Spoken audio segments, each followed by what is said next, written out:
Welcome back to Volunteer Matters podcast. We have Mark, President, and Sophia, Success Coach with Volunteer Matters. We're going to talk today about our recipe for an extraordinary volunteer program. I'm super excited for this one. But we'll just go through each piece of the recipe and expand on each piece. Yeah, I should qualify though, it's not really our recipe. It's the recipe we have ripped off from all of our customers. So I think a sign of a smart person is when they see a good idea and they figure out a way that they can spread that around to other people to take advantage of that good idea. So we've been around for 20 years, so we would have to be pretty dense not to pick up on a few things that we know work and some things that maybe don't work. And things that you can see that are kind of universals. And that's really what I'm most intrigued by is not something that works for one organization, but something that can work for all organizations. And not that there can't be like variations in things. And like everybody likes to believe that their organization is this special unicorn of an organization that has all of these very, very, specific requirements and that they're so different from everybody else. And sometimes that may be true, but probably not. Like if you're a nonprofit organization that has, provides support animals that are miniature horses specifically for kids with autism, the policies and procedures or the approach to volunteering that you have is probably not that much different than a university or a hospital. Like when you really sort of zoom out, you go, well, what are the basic principles? What should we be following? So this is the sort of thing I think that we're really good at, which is trying to say, what are those lighthouse, guiding light, North Star kinds of things that we should be focused on? And I know that the devils are in the details, but sometimes pulling out and looking at things from a high level perspective can be even more important at times.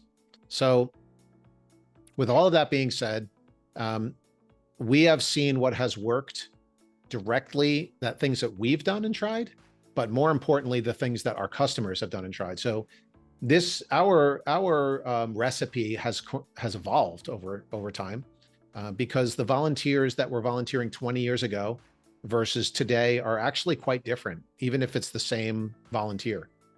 So evolution is definitely a requirement in this, but these core principles that we're about to talk to are pretty universal. Like they haven't really changed all that much.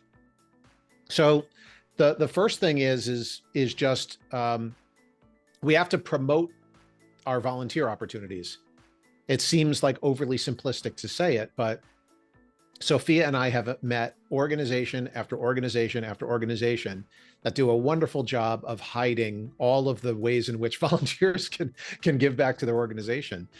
And sometimes it's just because like the organization actually doesn't know what it's itself doing. Like sometimes we'll get into organizations that are big enough where there's a department leveraging volunteers in a way that nobody in any other department knows about. And they're sort of like in their own little silo, recruiting their volunteers and doing their thing. In other cases, they have like a very robust volunteer program, but they just don't really do a great job of getting the word out. And so you have to do a little bit of digging. You have to be in the know, so to speak. And so actually documenting what it is that volunteers do, where they do it, what types of departments they're doing it for, what are the requirements to do that, what are the benefits and outcome, and actually getting that out to the world is something that, that many nonprofits are not great at. So if you wanted to equate this to like a business practice, this is marketing. It's marketing 101. Like the volunteer experience is a product, just like a pair of sneakers are, or an article of clothing, or a computer, or, whatever else you want to throw out there. And we can have a fantastic product. I can have the world's best mousetrap, but if nobody knows about it, then and they're like, well, you have to come into the store. Well, how do you get people into the store? You got to promote it. So the first step in promoting anything is defining what it is that you're promoting. So we have to know where are the different departments, programs, initiatives, events that we leverage volunteers, and then in what capacity. We have to have job descriptions to say this is what we do. And sometimes that takes a little bit of work, but nowadays with ChatGPT and AI, it's easier than it's ever been. Like I literally can go into ChatGPT right now and say, what are the most common types of volunteering at hospitals? And it'll rattle off different job descriptions. And then you can give it feedback and it can, help you document these things like you never could before. So number one is what are those different opportunities?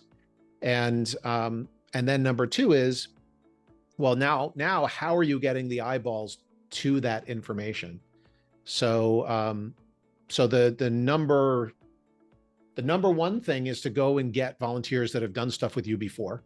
So if you're not actively communicating with past volunteers and inviting them to come back, you're missing a well of opportunity. So it would be the same thing as saying, well, you know what, if you bought a Ford in the past, I'm never going to ask you to come back and buy another Ford. If you like to shop at the Nike outlet, I'm never going to ask you to come back and shop for Nike. So we do want to go back to our past customers, so to speak, and promote the idea that we want them to come back. And you could do that most easily via email, via text message. You could do it via social media. If there are Facebook groups or pages where your past volunteers have followed you there. And of course, if you're facility based, like you're a museum or you're a YMCA or you're a park or, where people are coming to you, then there are all sorts of things we can do to invite people back in with signage or, even people welcoming people and talking about your volunteer programs. So number one is returning volunteers. We have some information on them, or we should, some level of contact information. So we should be reaching out to them. Again, most popular, email, text message, social media, inviting them back. Any thoughts you have on that, Sophia? This goes back a little bit to defining your different opportunities, but I can hold off on that. No, go ahead. Okay. Yeah. I have some advice for someone who's brand new. Like your volunteer program, maybe you have a couple volunteers. A lot of times I see that there's resistance to defining different volunteer jobs because you're not quite sure exactly what you want your volunteer program to look like. But there is a lot of value in, like you said, using ChatGPT or just putting a basic paragraph description of what you think the volunteer job could be so that you could then promote it instead of saying we just need volunteers. I think it is important to say this is what we're kind of looking to do with our volunteers. If someone reads that and they're like, oh wow, that really resonates with me, they're going to jump in a lot faster than just seeing, oh, okay, I'm going to be a volunteer, I don't know exactly how I'm going to help this organization. And you can always revisit your volunteer job descriptions, but it's good to put something out there. Did want to say that. That is a wonderful point. We do see that where people say, well, the first step is usually an interview. Then it's interesting whenever somebody says, oh, come in for an interview. That's the first step. Like we don't list what people can do or how they can do it because we're going to tailor this volunteer experience to you, the volunteer. So come in for an interview. We'll sit down, we'll have a conversation. We'll figure out what you like and what you want to do. And we'll try to figure out how to map that to what people may need internally. And that process may have worked in the past, but there are some shifts in volunteering over the last decade where that does not resonate with people. What you're actually doing in those moments is you are putting the onus back on the volunteer to decide how they can help you. Like, even if you say, come in for an interview, we'll figure it out together. It's not creating a level of certainty on behalf of the volunteer. And people want to know what they're getting themselves into, what exactly they're committing themselves to before they walk in the door. And they don't want to design their volunteer opportunity with you for the most part. There are always exceptions, but the vast majority of people, they'd like to know at least roughly what they're getting themselves into. So to say, well, come on in and we'll design a program for you, may sound and feel like that this is the best case scenario because we'll build something exactly to your liking, when in actuality, that's the thing that's driving people away. Like they'd have a better idea idea of what it is you'd be looking to use them for. And I don't have any studies on this, but this is more anecdotal in stories that I've heard over and over and over again. When a volunteer walks through the door and there isn't a concrete job description for what it is that you would like them to do, what it almost always yields in is an inefficient use of a volunteer's time. So they get there and we spend so much time trying to kind of figure it out that we frustrate the volunteer. We make them feel like their time wasn't well used. And even if I did a lot of stuff, I don't know if that's actually driving the mission of the organization. So this is why you have to take your best stab at it to start, to say, listen, we have to have specific things that we're promoting out there to volunteers so that we know that they're able to make an impact and that they kind of know what they're getting themselves into prior to walking through those doors. So that's a great take a little authority when you're designing your different opportunities. But right. So those are the things that are good to do to promote your volunteer opportunities. And in my opinion, you should have some place you can point them to in advance where they can go look at, browse, read about, watch a video, see some imagery of what is this program all about? What are these jobs all about? So like in our product, you can publish a catalog of your volunteer opportunities. Every volunteer initiative, program, event, project has its own landing page where somebody can be directed there to read more, look at the different jobs, decide what works best for them, and then they can go ahead and sign up for it. So define what those different projects, initiatives, events are that you use volunteers for, describe what the different job descriptions are, have some place you can point volunteers to where they can read more and follow up on that so that they can make the ultimate decision to want to take action. And you can get eyeballs on that. Most popular ways are social media, inviting people back via email and text messaging. And of course, if you have any other traditional means, like we have customers that do radio advertising, they have booths at events where people actually walk up to say, hey, I'd like to volunteer. By all means, use those. But that's the lowest hanging fruit: social media, text messaging, emailing, returning volunteers. All right. The next element in the recipe we call eliminating barriers to engagement, which is I guess the super official sounding way of saying, if somebody's interested in volunteering, allow them to as easily as possible. So we always say that what this is somebody went from being interested to making an impact. Like what has to happen between interest and impact. And it could be interest from a brand new volunteer, or it could be interest from a returning volunteer. And there probably are some things that the volunteer has to do or the organization has to do in order to let them volunteer, or at least allow them to be effective at their volunteer job. So this is usually things like, for a first-time volunteer, they have to fill out an application form. They have to sign a waiver. Maybe they have to do a background check. They have to do a training. There's an interview process. There are reference checks. They have to agree to a policy statement, a code of conduct, some sort of onboarding process. For returning volunteers, they may have to repeat some of those things. So sometimes we have policies where, if it's been a while, you need to redo this thing. And then it's also just scheduling. Like, how do we make it easy as possible for the volunteer to actually be signed up to do that thing? So the number one aspect to this, I would say is, first of all, you have to know what your policies are, clearly. And number two is that you want to make sure that your policies have been implemented properly in the least amount of time possible. So one of the things we always talk about, right, Sophia, is one of the greatest indicators to a volunteer's, certainly to their first impression of you, is actually the time it takes for them to get from interested to making an impact. If we can shorten that time down to nanoseconds, the volunteer is going to be a heck of a lot happier. If we make it really difficult for them, then we're going to lose a certain number of those volunteers even before they get to the point of signing up for something. And we certainly are going to lessen the possibility that they're going to come back if we sort of, quote unquote, make it hard for them. So what thoughts do you have on that front, Sophia? Yeah, we obviously want to get as many people who are interested volunteering. And then I also think, if you do get them through to volunteer, you want to encourage them to come back and be that returning volunteer. So if they had a really terrible experience, I say terrible, but they have a hard time getting started, they're going to remember that. And yeah, so So the big things there is there transparency on what has to happen? Do they have some sort of visibility on where they are they in the process? So like number one is well, what are the steps, right? If I know the steps, that makes me feel more at ease. And if I can actually see the progress that I'm making through those steps, even better.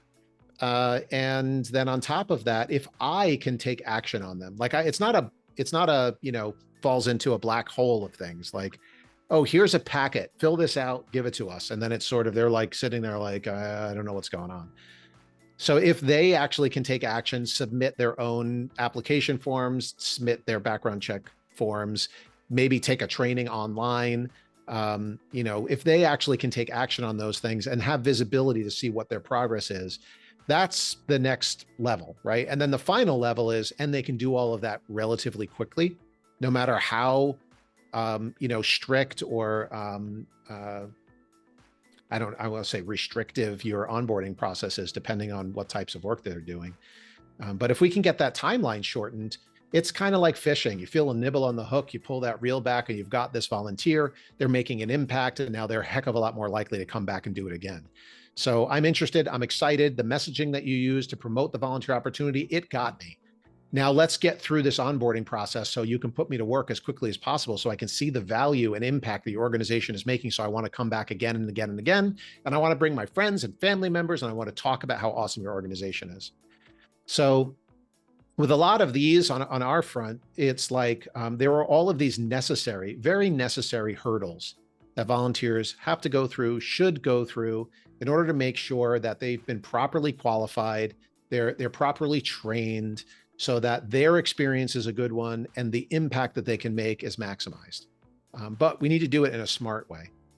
One of the key things I would say for barriers to engagement, and I think we've talked about this on past episodes, is gatekeeping, right, Sophia? Yes. Gatekeeping, in what sense are you thinking? Like, well, I see sometimes with gatekeeping the actual opportunity that goes back to promoting volunteerism, but also gatekeeping with that onboarding process. Yeah, people will say, well, I don't want the volunteer doing this before they do that, right? So they're like, some people will be like, well, I want to interview them before we do anything else. And it's purely for gatekeeping sense. And it like, I don't know what they're going to be doing, or even if I know the jobs that they're doing, I intentionally create a bottleneck. And usually there's some fear behind that, or actually lack of preparation or organization, so that person or department can feel comfortable, so that they can feel comfortable. Whereas I would go back and say, no, let's come up with a process that makes everybody feel more comfortable, including the volunteer. So we typically want to try to eliminate the manual intervention, unless it's absolutely necessary, of a bottlenecker. And whether that bottleneck is a human being, or it's a procedure, so that we can let as many people come in and help as possible.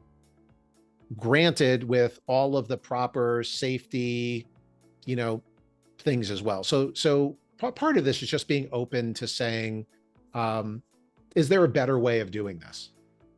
So I think that in this regard, one of the things that we'll see is we see a lot of people throwing up barriers to engagement only because that's the way they've always done it. And there really isn't another reason, right? You've seen that time and again, right, Sophia? Yeah, changing any process is hard. Change is hard, but when you're talking about the onboarding process for volunteers, there's a lot of fear that comes up. Are people just going to be coming in and they're not ready to come in? Even right down to scheduling. Sometimes there's resistance to allowing a volunteer to sign up for their own schedule. And sometimes there's a very legitimate reason for that. Like we do a lot of hospital volunteering where they actually schedule people similar to how they would schedule staff. And in those circumstances, I see why that works much better for them, so that an administrator is actually saying, okay, I'm setting up when people are working and how. But in other cases, we see people doing that simply because they feel uneasy with, that. So they're like, no, I'll figure out the schedule and I'll navigate and negotiate everything. The volunteer has less visibility, less control, and they're really at the mercy of a volunteer coordinator. And the reason for that is just that the volunteer coordinator just feels uneasy with it. And if they would let go of that, the reason why they probably have a history of doing it that way is because they didn't have good systems to be able to say, okay, here's all the stuff we need. Here's how many people we need. We don't want too many people in that area. We don't want too few people in this area. And if you have good systems in place that can do all of that for you, you can sort of let go of the way we used to do it. So that's just a broad thing. I would just say out there, like if you're any of these things procedurally, examine why you're doing things the way you're doing them now, and perhaps there is a better way. And the reason you used to do it that way, that reason may have gone away. So, so we'll see sometimes people who are resistant to change, and the reason why they had to do something that way in the past, is literally just it's like an echo of past situations. The other part I'll say on eliminating barriers is don't institute policies based on the rare exception. Do it based on the regular rule of thumb. So what I mean by that is we'd have some people sometimes say, like during an interview process, they want to restrict volunteering because there was this guy, Gary, who years ago would constantly do this. Like some people come to us and say, I want to set a rule in the system that says that you can't volunteer more than once a week, but if you do, it requires approval from an administrator. But unless that once a week is less than 2 hours, then they can do it multiple times a week. So it's not more than once a week unless it's no more than 8 hours. Otherwise, it requires approval from and we find out that the reason why this policy is in place because there was a volunteer, a couple of volunteers that used to like abuse a policy. And so therefore they put in this new rule that they make all of their volunteers go through because this one dude 5 years ago used to do this really annoying thing. So make sure that your policies are really catering to the vast majority of people. Like here's another example on background checking. We have organizations that say, we will not, until we do an interview with you, we won't run the background check because we want to make sure that you're the right fit before paying for a background check. And it's like, okay, I could see this. And they were like, and I don't want them filling out any other paperwork either. The first thing they have to do is show up for an interview. And I would just ask this one simple question. How many volunteers in the last year have you rejected as the result of an interview? And sometimes people go, a lot. And I say, well, how many? And they're like 4 times last year. And I'm like, okay, so once per quarter. How many new volunteers did you onboard last year? And they're like 700. Right? And so they've designed this policy around the 4 out of 700 volunteers, rather than look at it and say, no, it's 694 volunteers that you're putting through this process unnecessarily because of the 4 exceptions in the year. So you definitely want to figure out what those policies are to cater to the vast majority of people rather than any of the exceptions. So we want to make any of the applications, trainings, background checks, scheduling of volunteers as easy and as efficient as possible, right? So that's eliminate those barriers to engagement. Look at them and say, is this necessary at all? Like, can we eliminate this process?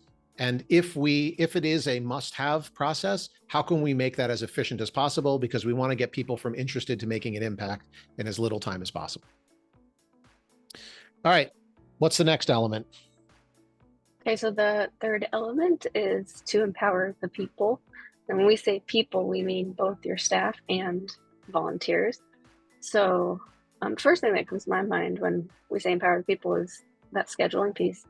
Well, I guess it goes with a lot of different pieces, onboarding, but scheduling, for example, like can the volunteer set their own schedule? I think that's super important.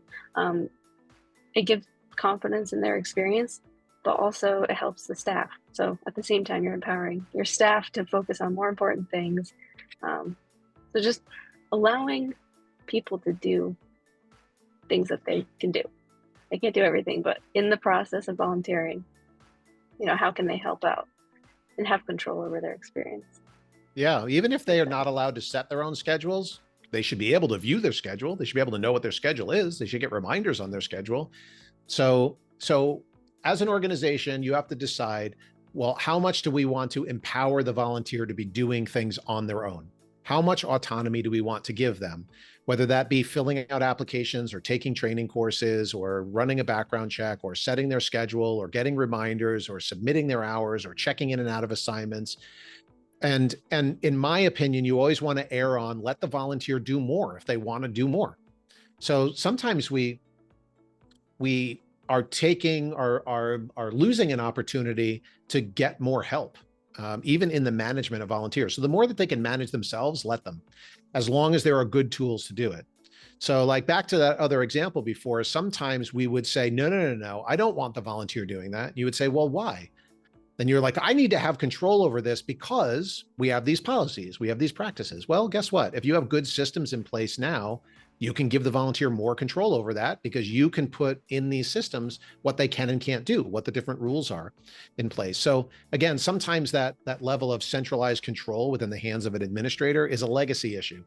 It's because you didn't have good systems in the past. But if you have good systems, let them do what they want to do because it makes them happier. Like you decide what things you can invite the volunteer in to do on their own, and then just let them do it. And they will be happier for it. Like they're used to these things. So in the past, I've used the example of like the old way of handling insurance, let's say car insurance.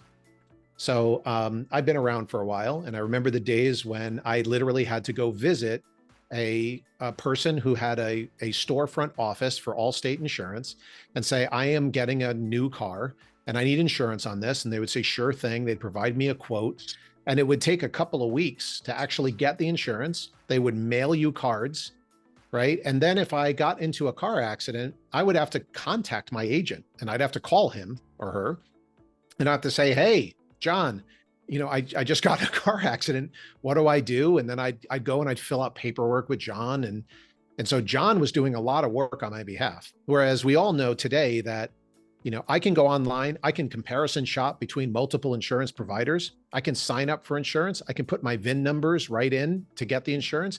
And I can sign up, I can pay for it, and I can have a temporary ID card inside of an hour. And then I can get in a car accident 15 minutes later, and I can submit a claim online where I can take pictures of the car, submit it. They can immediately contact me, ask me if I need a tow. Like all of this stuff now in that example is like, well, that was the old way of doing it. And there is a new way. And I love the new way, and most people love the new way. So, if you're hesitant at all about that, you should really be thinking about like this is the way the world works today. So we want to empower volunteers as much as possible. And then Sophia, you said this already, but when we do that, it frees up a heck of a lot of our time.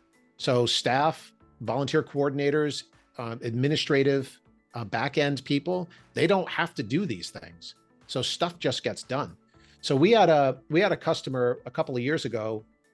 I did a follow-up call with them, and she had like the greatest response. It made me so happy. But she said to me, I said, well, how is it going? And she said, oh my God, we have allowed volunteers now to do so much on their own, and they're just doing it. Like I go in there and people are onboarding and they're filling out their paperwork and they're taking their trainings and they're setting their schedules. And I don't have to send out manual reminders anymore. I'm not dealing with phone calls for people wanting to change their schedule because these things they can do on their own now. So she said, I have found that I was spending like 75% of my time doing all of the things that volunteers can actually do on their own now with the right systems. And I'm like, this is fantastic. So she said, so what I'm doing now is I'm saying, okay, well, how can I better use my time? So I have freed up all this time. So what she actually started doing is they made a policy that said that she wanted volunteers to get a phone call within a half an hour of new volunteers, within a half an hour of registering online. So, and she said, and it's oftentimes within minutes because I can get a text message saying, hey, somebody just registered. I can pick up the phone right there and call them. And that's what I've been spending my time doing. And so now I'm doing relationship building.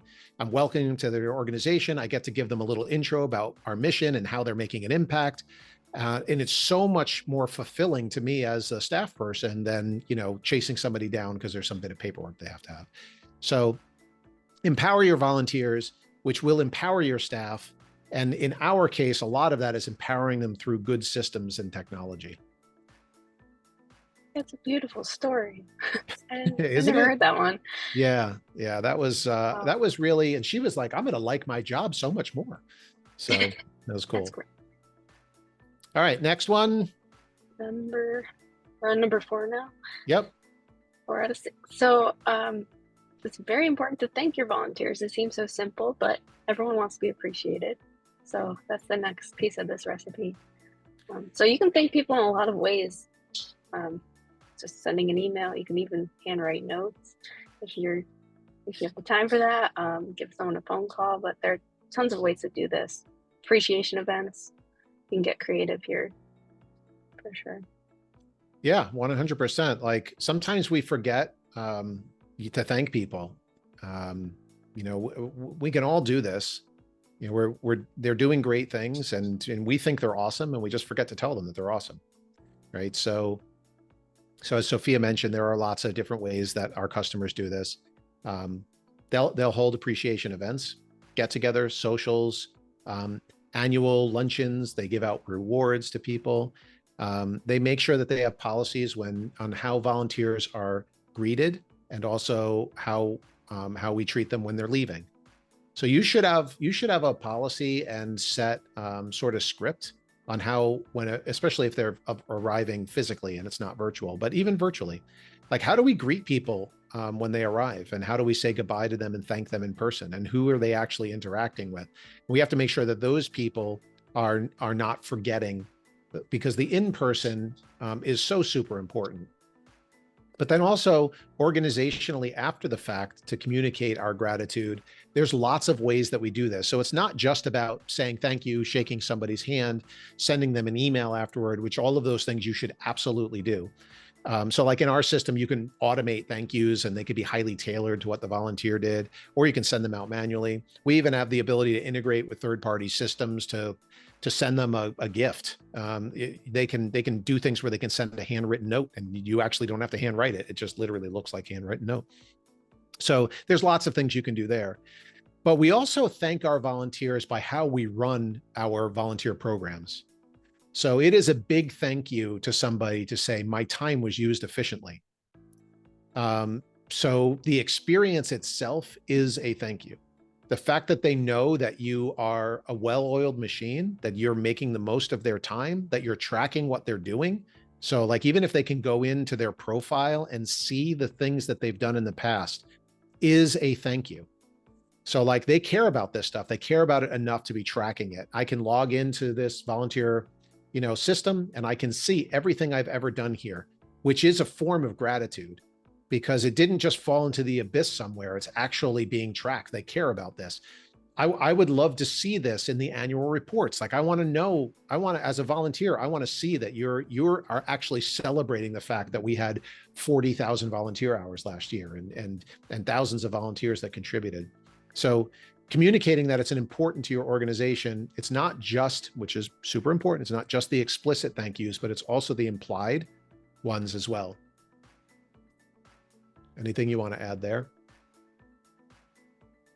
I just love that piece because I want to know that I'm recognized. Like if I were a volunteer, I want to know that what I did was important. So I like that implied piece. Well, here's a good example. So I was a youth sports coach, volunteered for 12 seasons over 4 years. So I was volunteering 3 seasons a year for 4 years. And I had a great rapport with the youth sports director. And every time he would call me up and be like, please tell me you're doing this again. There are a few times where he said to me, I don't have a coach for this other team. Could you coach 2 teams simultaneously until I find somebody? I'm like, yeah, sure. He's like, you're the best. I love you. I know I can rely on you. Right. So like he was very good at thanking me. However, the organization was awful at it. Every time I went back to volunteer again, they handed me the same anonymous packet as if I was brand new to them. They never knew me. And I filled out everything again, all of the forms, all of the background check requests. I had to go, they made it difficult on me. I had to physically go someplace and drop the packet off. And then the person that I dropped the packet off to, no thank you, barely made eye contact. I'm dropping my packet off, great, plops it in a folder, and then I'm off. So the experience that I had there was that the youth sports director loved me, really appreciated me, but the organization couldn't care less. That's how I was made to feel, simply because the onboarding experience was burdensome. It wasn't personalized. There wasn't some place where I'm like, oh, the organization knows me and knows that I volunteered, for 12 different seasons here. And it's not a small thing. It was a huge commitment of my time. So in their case, the youth sports director was enough. I was like, very happy with how happy he was with me, but there was a lot of opportunity there to actually improve my relationship organizationally. And here's the other part of that, and then I'll get off this soapbox, is that people donate to organizations. They don't donate to individuals within an organization. So when you talk about a volunteer who's going to donate either their time or money or get their corporation involved, their employer involved, they want to know that the organization is well run and the organization appreciates me, because that's who I donate to. If I was just donating on behalf of the youth sports director in that example, I surely would have donated. But outside of that, I might have been less likely to. So that's all I have to say on that. All right. All right. Number 5. Yep. Feedback. Feedback from volunteers. Is that mainly what we'll be focusing on? Yeah. So this was actually added to the recipe. When we originally devised this recipe and said by the way, this recipe didn't exist when we started 20 years ago. At a certain point, we said, we need to document these best practices. Like, we have this stuff that we intrinsically know, but we haven't really put this into a formula. And we have some customers that are absolutely crushing it. Like, by every metric, that they're doing well. Like, they're increasing their total volunteer base. Their participation is increasing within their returning volunteers. The number of projects they have, the different types of volunteer opportunities there are. Like, we could look at programs from a metric standpoint and know that they're growing. And then we would have other customers that are like, we have 100 volunteers and we always have 100 volunteers and they all volunteer this much per year and they always volunteer that much per year. And so you're like, well, this program is kind of stagnating and this program's absolutely crushing it. They're calling us, talking about like things that they want to see in the product because they're growing, right? And then we would take a look at the differences between those two and say, well, what are they doing differently? And in our, I guess you could say when we were in our own heads or in our own ego, we were thinking, oh, maybe they're not using our tool properly. And what we actually learned was it was the things they were doing outside of our product that were actually making the biggest difference. And then we were like, oh, well, what are they doing better? And they're like, oh, well, they're actually promoting their volunteer opportunities better. The onboarding process is cleaner and slicker.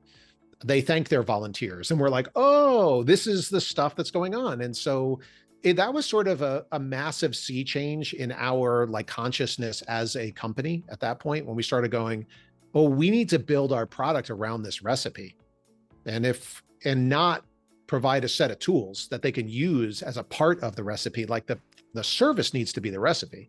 So how do we help them with all of these different areas?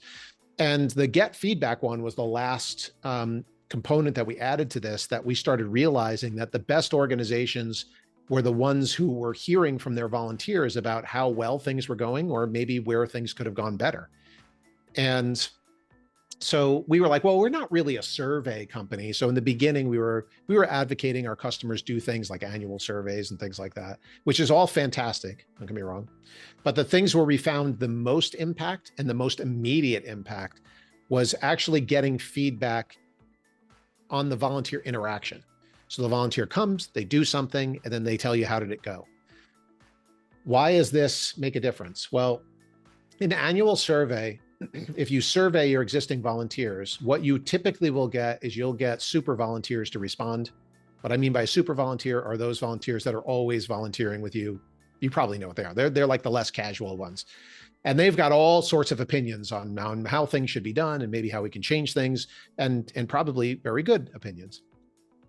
But they're a year old. They're actually stale, right? They're not focused on the day-to-day things and how we can improve this today and that tomorrow and this from the day before yesterday.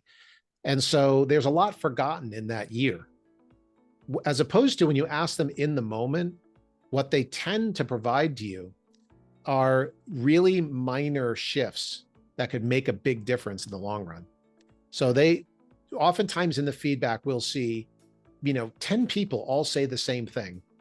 Let's say it's in a way that could improve the volunteer experience. And the thing that they said can be very easily remedied. And so now you're like, oh, I learned this yesterday. I can implement something almost tomorrow that would improve this thing forever for everyone. It's especially important in growing programs and expanding programs.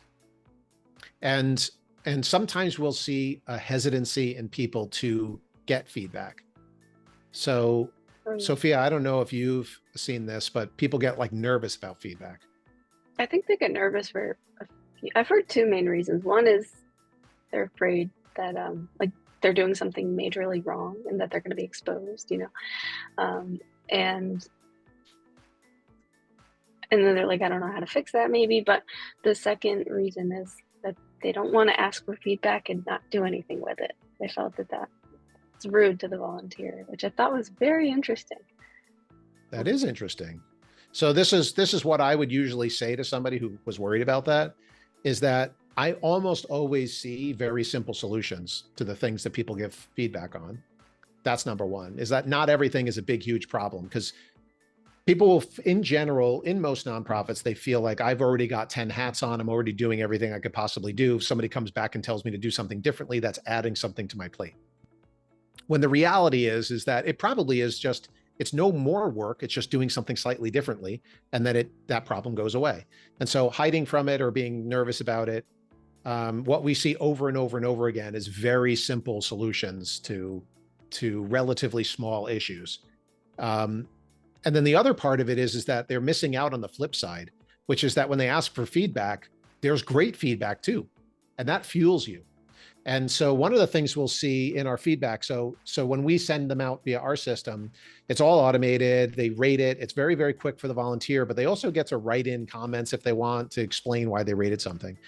And we'll see quite often people write the most beautiful, narratives they'll write out about some beautiful experience they had.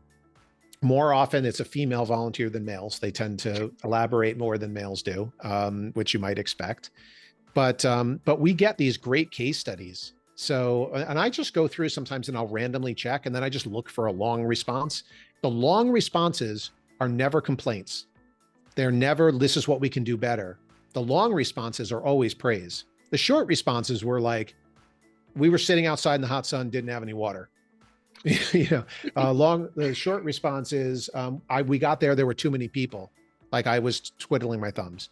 The longer responses are most typically the beautiful ones. So should I tell a story on that one? Yeah. I have something too. Okay, you start.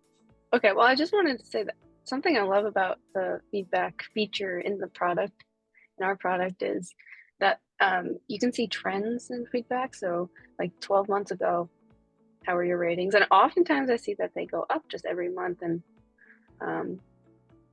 when I look at like longer term, and then also you can run feedback on a very specific event or program. So there's that flexibility. If you want to look at the whole year, you want to look at all your programs, you want to just look at a specific section of your volunteer program. So feedback is opportunity. That part of feedback. Feedback is potential. Feedback is opportunity. Feedback is growth. It's not a negative thing. Like we always have to look at it. We can get, I guess we can get spiritual on this too, philosophical, but we're oftentimes afraid of feedback because we're oftentimes very critical of ourselves. And so we're expecting feedback to be critical, and nobody wants to be criticized. But in these cases, you should always look at feedback as, oh, here's an opportunity to grow.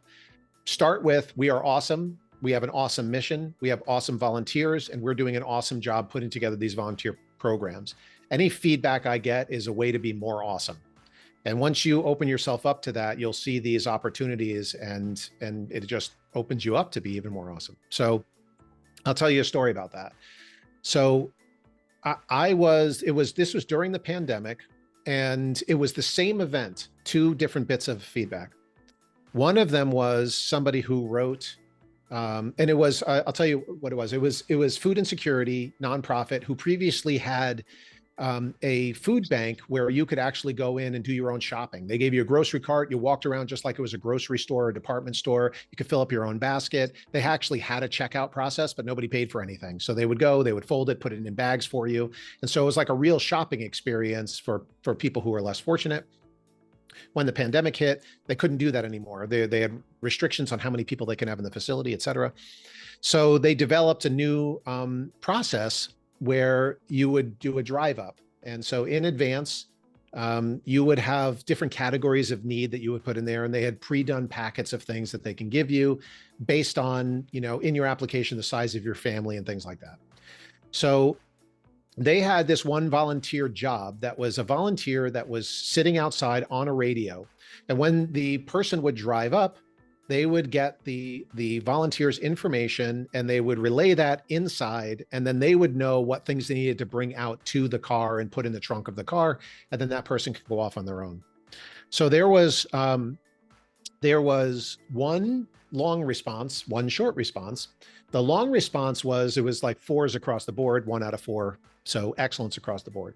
And then the comment was actually telling a story about a woman who drove up, and she was a single mom driving the car, front seat, with 3 kids strapped in the back, like everybody from one in a car seat to one that's like 12 years old.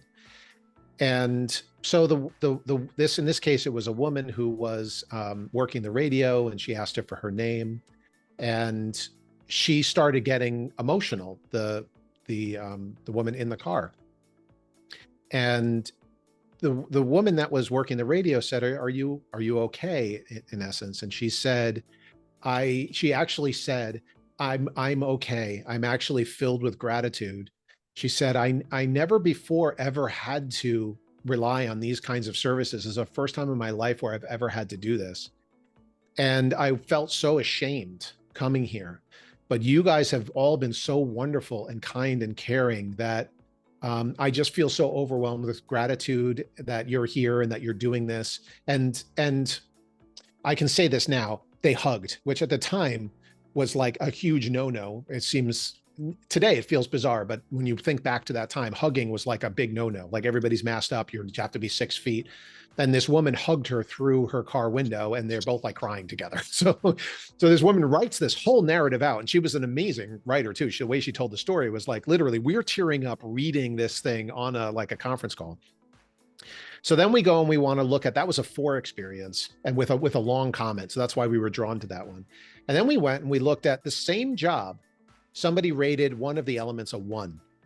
And one of the questions, so we asked, what do you think about the program overall? How about your ability to contribute to that is the second question. And then how likely would you be to do it again? And as far as they thought about their impact, they put it as a 1.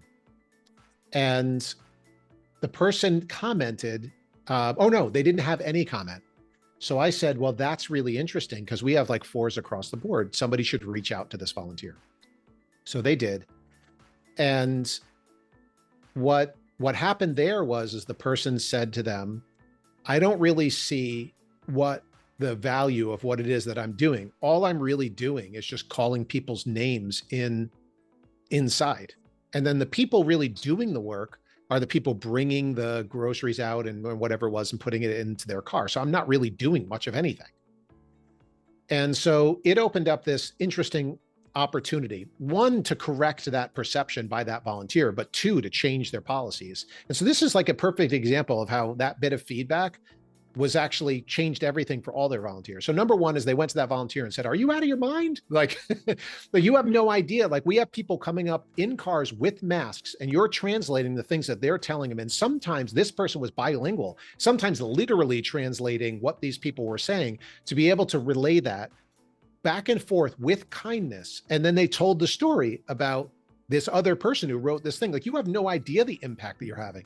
Just being a kind, compassionate face and voice to help them in their time of need. And how the heck do you think we would get this whole, you're like the linchpin. You're the person that is responsible. You're the liaison between the person in need and the organization. Your job is so important. And this person like was lit up. And then from that point forward, they went out and did their job with like complete gratitude and appreciation for how valuable they actually were. But the other thing that they said is we need to include this as part of our orientation. So then they said, okay, we already have an orientation, but all we're going to do is we're going to add these stories in. And the stories were basically like, don't think that just because you have one small part in this, that it isn't critical to us because, and then they would use that one as the example. So that's just like a really easy way to say it was a very small thing, made a big difference both to that volunteer and forevermore. So, all right, I like that. I teared up a little in that story. I don't blame you. We have one last piece of the recipe. Right. It is to measure impact reporting. Super important. We have one investor, and he has a saying that he repeats over and over again with us. And I'll tell you a quick story about him. But he says that you value what you measure. And if you don't measure it, you don't truly value it. He would say that to us over and over again. So, and the quick story about him is that he was our first and actually only outside investor to Volunteer Matters. And he was also a volunteer when my brother and I, who started the business together, he was a volunteer for a YMCA who taught us in a program there. And so I first met him when I was 11 years old, and he was the volunteer that was teaching me a class. And we became very close and obviously remain close all of these years later. And he became an investor in our business as a result. So yeah, I love that story. So anyway, so I always hear him in my mind saying, are you measuring it? Then you don't value it if the answer is no. Are you measuring it? And the answer is yes, then you clearly value it. So, and most people want to, you know what I mean? It's not like people are like, well, I don't really care. It's like, well, no, I know you do care, but do you care enough to make sure that you're quantifying these things? And it's like, we can all come up with excuses if it's quote unquote hard, but with today's day and age with tools, and not even necessarily ours, but it should be fairly easy for you to quantify these things, like simple things, like how many volunteers do you have? What percentage of them return year after year? How many hours do they volunteer on average? How many assignments did you have throughout the year? You know, what kind of hours did a person put in? What kind of hours were against a certain type of project? Are you growing? Is it shrinking? What kind of feedback are you getting? Is it getting better? Is it getting worse? What sort of goals do you want to have for your organization? You know, well, what are the metrics that say where you are today? And what are your goals for those things for tomorrow? And how do we measure against those things? This is how we grow. We have to know before we can grow. So what are those metrics today? And how do we set those for the future? How do we communicate those metrics back to the volunteer, to our corporate sponsors, to our donors, in our annual reports, at our events? Like, we should be celebrating these metrics. So, you know, all the time, the reason why people don't have good metrics is typically because they don't have good systems. And so usually when I ask people for numbers, I get 3 responses. The first one is deer in headlights. Like, I have no idea. And they're just like, you know, and it's probably because they don't have good systems in place, and everything now is anecdotal. So, you know, like, I'll ask people how many volunteers you have, and they would say, I would say like 200, you know, like that's the kind of answer I get. And then other times, they really know their numbers, but it was at the expense of a lot of manual manipulation. Like, they're doing a lot in Excel. And even in those cases, like, they typically will have a level of insecurity about it. They're like, because one formula off in an Excel spreadsheet, and now you're whatever. And then there are people who have really good systems that really know their numbers. They can rattle them off the top of their head. And that's where really you would want to strive to be. And usually it is that you do want to have a centralized place to keep all of this data so you can sort of measure it against each other. And so the things that we typically, you know, want you to know that you can do really quick and accurate reporting on is who your volunteers are, meaning like you actually can do a quick report on the numbers of volunteers and all of their information, like all of the information they submitted to you on an application form, what their age demographics are, where they live, how to contact them, like all of that sort of stuff, what their schedule preferences are, what their skills are, what their interests are, that sort of thing. The other element that we find really important to measure impact on is what credentials they have. So we've talked a lot about, in the eliminating barriers to engagement, what are the requirements for them, the prerequisites for them to volunteer. We should have very good reports on that. Like who's in compliance, who's not in compliance, who needs to redo stuff, who's all set. Like you should have really good reports on that. And then of course, really good reports on their activities. So what did they do? What types of projects did they work on? How many projects? What kinds of jobs did they do? How many hours? How many assignments? I want to be able to report for an individual. I want to be able to report for a specific program or initiative. I want to be able to report across all similar types of programs or initiatives, or I want to see aggregate numbers for everything. I want to see it per location, like what kinds of activities they have. What kind of feedback did we get on them? So, did location A do a better job on their feedback than location B? Is it progressing over time? So like all of these things should, if you can have all of these elements in one place, then it becomes a heck of a lot easier to report on them. But I'll say that if you don't know your numbers, you're not alone. So sometimes people will feel badly, like we'll come in and say, oh, you should know all this stuff, and that's only because if you use our systems, you would know these things. But if you're not using our systems, don't feel bad. Sophia, I think you can probably attest to this.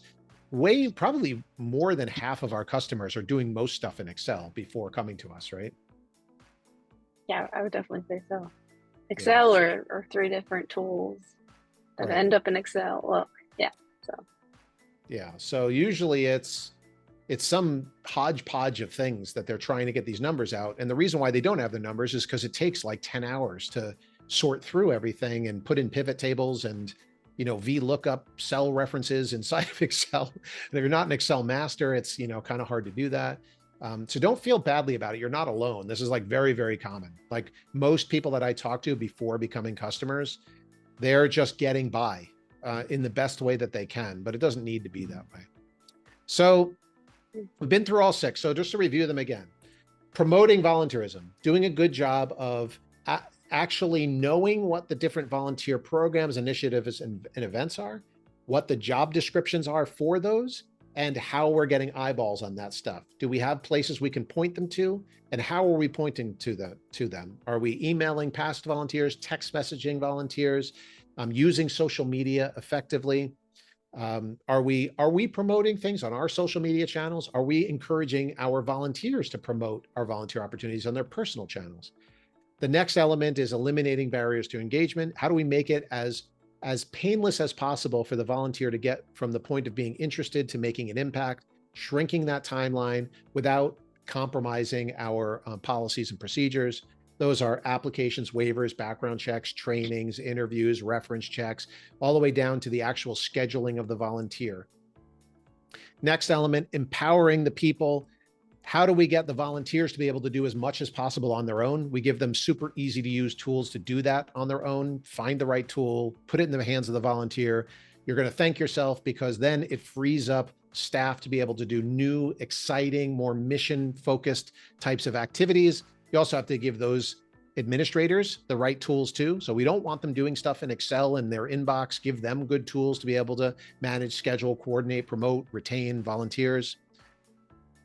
Fourth one, showing gratitude in many different ways, track what they're doing, communicate back to them where they are in the process, make their volunteer experience an efficient one, explicitly thank them in person, virtually, via email after they complete an assignment, put together appreciation events, have an annual luncheon, put together, a social where your volunteers can participate in them. Lots of opportunities there. Get their feedback. It's great to have annual feedback and to do annual surveys, even better to do polls or surveys immediately following in the moment. So things are fresh and your volunteers, the feedback, don't be scared of it. You're already awesome. Feedback is just going to make you more awesome. And then figure out ways in which you can do more of the stuff they compliment you on. And you can make those tiny shifts. It's not going to be a big deal to handle negative feedback or criticism. It's going to be a tiny shift that's going to make a big difference overall. And then lastly, good numbers. How do we quantify the impact of our volunteer program so we can communicate this back to either the people we serve or the people that are supporting us, both our donors and our volunteers and our corporate sponsors. So those are the 6 elements. You have anything to add there, Sophia, before we sign off? Yeah, I think that maybe it could be overwhelming to someone who's like, oh, I'm not doing these things perfectly, but it by no means has to be perfect and it'll never be perfect. So you just think about these different areas that'll make a big difference and make little improvements in each of these areas. You can revisit them and yeah. I love that. Yeah, Thanks. don't get overwhelmed. Like there's lots you can do in each of these areas, and you could just figure out, I think of them like buckets, and figure out which bucket is the least full, right? And then just go to that bucket and say, what are the 2 easiest things we can do to get the most bang for our buck in this area? And you're doing better now tomorrow than you were today. So I like that point, Sophia, is it doesn't need to be overwhelming. You could just pick one thing today that's very simple that you're going to start doing a little bit differently. And as long as you keep doing that, you know, it's, I look at it too, like don't worry about what you can do today. Think about where you might be a year from now. If you just implemented one little thing each week or each month, you know, next month we're going to tackle this, next month we're going to tackle that, then, you know, in a year from now, it's going to make an enormous difference. You don't have to do it all at once. And if you work with us, then we're here to help too. So that's a great point. Well, All right, thank you. beautiful. See you next time. All right, awesome. All right. Bye, everybody.